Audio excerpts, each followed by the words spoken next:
Radio சிட்டியின் பக்தி studio. இறைத்தன்மையினுடைய சாட்சியாக இன்னைக்கும் விளங்கக்கூடிய திருத்தலங்கள் தமிழகத்துல நிறைய இருக்கு. இதுல இறைவனே அடியாராக அவதாரம் பண்ணி பக்தர்களை ஆட்கொண்ட ஆலயங்களும் உண்டு. இறையருள் பெற்ற அடியார்களே பக்தர்களோட வாழ்ந்து பகவான பூஜை பண்ணி அமரரான தலங்களும் உண்டு. அப்படி கன்னியாகுமரி மாவட்டம் நாகர்கோவில்ல இருந்து ஒரு 8 கிலோமீட்டர் தூரத்தில் அமைஞ்சிருக்கக்கூடிய ஊர் தான் பூதப்பாண்டி. அவ்வளோ அழகான செழிப்பான ஒரு ஊர். இங்க பஞ்சபூதம், அதாவது நிலம், நீர், நெருப்பு, காற்று, ஆகாயம், இந்த பஞ்சபூத நாயகனாக இருக்கக்கூடிய ஈசன் தான் இந்த பூதலிங்க சுவாமி. இந்த கோவிலை பற்றி தான் பேச போறோம். பஞ்சபூதங்களையும் தன்னகத்தை கொண்டு விளங்கக்கூடிய ஒரு பெரும் மகாசக்தியாக இங்க வீற்றிருக்கிறார் பூதலிங்கர்.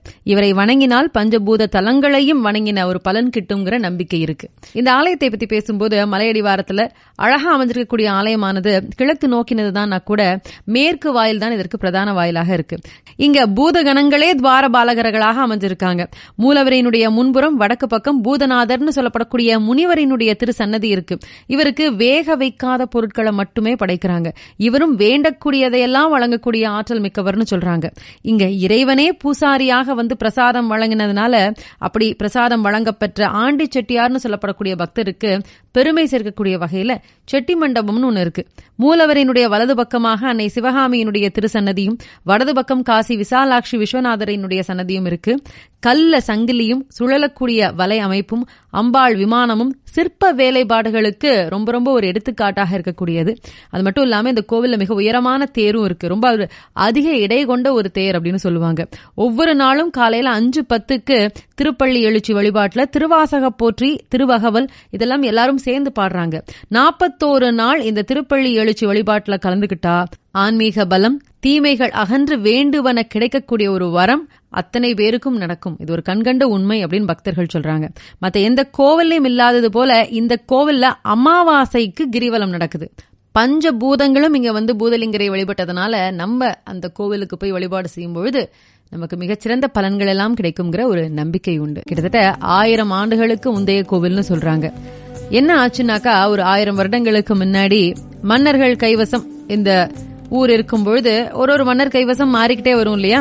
அப்படி கவி பாடுவதில் வல்லவனாக திகழ்ந்த வழுதியர்கோன் அப்படின்னு சொல்லப்படக்கூடிய பூதப்பாண்டியன் ஆட்சி செய்த காலம். பாண்டிய மன்னன் வழுதியர்கோன் பூதப்பாண்டியன் ஒரு அதி தீவிரமான சிவபக்தன். ஒரு தடவை கொடுமையான நோய் ஒன்னால அவஸ்தப்பட்டு இருந்தாராம் மன்னன். நோயிலிருந்து தன்னை குணப்படுத்துமாறு மதுரை ஸ்ரீ சொக்கநாதரை வேண்டியிருக்கார். மன்னன் கனவில் தோன்றின இறைவன் பழையாற்றங்கரையில சோலையில நடுவே இருக்கக்கூடிய அந்த இடத்துல சுயம்பு லிங்கமாக நான் தோன்றி இருக்கேன், இந்த சுயம்பு லிங்கத்தை நீ வணங்கினால் பிணி தீரும்னு அருளி மறைந்தாராம்.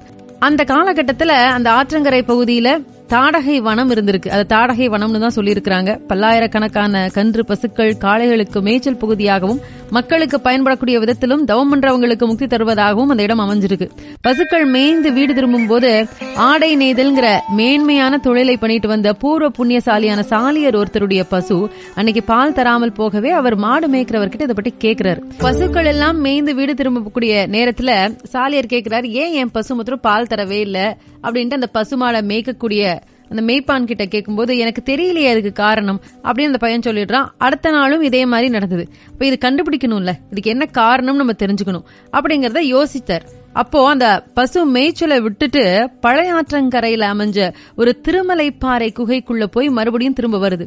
இத பசுவினுடைய உரிமையாளரான சாலியர் கிட்ட போய் அந்த பையன் சொல்றான். அடுத்த நாள் அந்த சாலியர் பசுவை பின்பற்றி அத எங்க போகுதுன்னு அது பின்னாடியே போகும்பொழுது மடி முழுக்க பால் நிறைந்த அந்த பசு திருமலைப்பாறை குகைக்குள்ள இருக்கக்கூடிய சுயம்புலிங்க திருமேனி மேல தன்னுடைய மடியை வைத்து பேரானந்தத்தோட பால் சிரியக்கூடிய அந்த தெய்வீக அற்புத காட்சியை அவர் பார்க்கிறார். அதனால இறைவனினுடைய திருமேனிக்கு சாலியர் கண்ட திருமேனின்னு பேர் வந்தது. இந்த அற்புத நிகழ்வு பத்தின செய்தி அன்னைக்கு அழகிய பாண்டிபுரத்துல தங்கியிருந்த பூதப்பாண்டிய மன்னனுக்கு உடனடியாக தெரிவிக்கப்படுது. மன்னனும் அமைச்சர் பரிவாரங்களோட வந்து சுயம்புலிங்க திருமேனியை பார்த்து பேரானந்தம் அடையறான். மன்னனுக்கு இறைவன் அளித்த அந்த அசரீரி வாக்குப்படி இங்க வந்து ஸ்ரீ பூதலிங்கேஸ்வரரை வழிபட்டதனால வழுதியர்கோன் பூதப்பாண்டியனுடைய தீராத வயிற்று வலி நோயும் நீங்க பெற்றதாம். அப்போ மன்னனுக்கு இறைவன் அசரீரி வாக்காக சொன்னதன்படி மன்னன் வந்து அந்த சிவபெருமானை வழிபாடு செய்த உடனேயே அவருக்கு அந்த வயிற்று வலி அப்படிங்கிறது தீரப்படுது. இறைவனினுடைய அசரீரி வாக்குப்படி நன்றி கடனாக அந்த இடத்துல தாடகை வனக்காட்டை நீக்கி இறைவனுக்கு ஒரு சிவாலயம் எழுப்பி 5 கால பூஜைக்கும் வழி பண்றான் வழுதியர்கோன் பூதப்பாண்டியன். ரத வீதியோட சிவாலயம் அமைந்த இவ்வூர் அன்னையிலிருந்து இறைவனுக்கு ஆலயம் அமைத்த வழுதியர்கோன் பூதப்பாண்டியன் மன்னனினுடைய நினைவாக பூதப்பாண்டிங்கிற பெயர் பெற்றதாக செவிவழி செய்தியும் இருக்கு.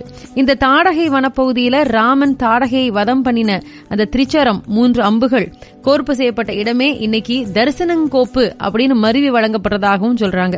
தாடகைன்னு சொல்லப்படக்கூடிய ஒட்டுமொத்த தீமையினுடைய உருவம் அளிக்கப்பட்டதுனால இந்த ஊர் தீமை இல்லாத புனிதமான திருத்தலமாக விளங்குது. அதனால இங்க வழிபடுறவங்க வேண்டியவாறு பெறறாங்க அப்படிங்கிறது ஒரு நம்பிக்கையாக இருக்கு. இந்த தலத்து இறைவியினுடைய பெயர் சிவகாமி அன்னை. இந்த திருத்தலம் நாகர்கோவிலுக்கு பக்கத்துல இருக்கக்கூடிய பூதப்பாண்டியில அமைஞ்சிருக்கு. இந்த பூதலிங்கரை வழிபட்டால் பஞ்ச பூதத்திற்குரிய தலமாக சொல்லப்படக்கூடிய அந்த 5 தலங்களையும் வணங்கினால் என்ன ஒரு புண்ணியமோ அது அத்தனையும் கிடைக்கும் அப்படிங்கிற ஒரு நம்பிக்கை இருக்கு. ரேடியோ சிட்டியின் பக்தி ஸ்டுடியோ.